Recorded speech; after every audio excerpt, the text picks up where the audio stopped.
Vytauto didžiojo universiteto Žemės ūkio akademija – vieta, kur siejamos žinios apie gamtą ir technologijas, kad žengtume į saugesnę, švaresnę ir žalesnę ateitį.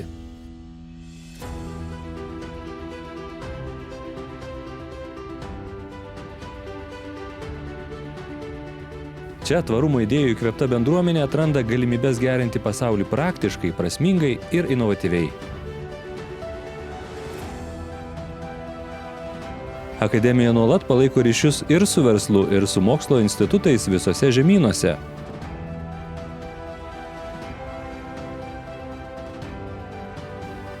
Moderniose mokslo laboratorijose sudarytos sąlygos kurti socialinės, biologinės ir inžinerinės inovacijas.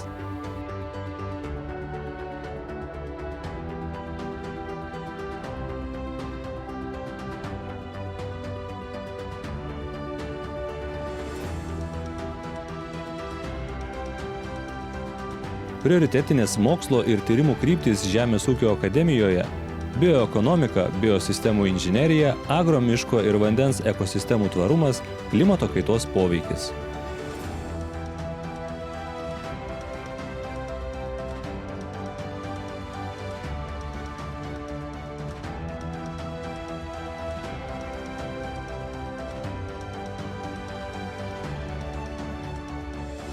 Net 74% studentų tampa konkurencingais darbo rinkos dalyviais dar studijuodami. Žemės ūkio produkcijos poreikis iki 2050-ųjų didės 60%, todėl kiekviena inovatyvi idėja svarbi.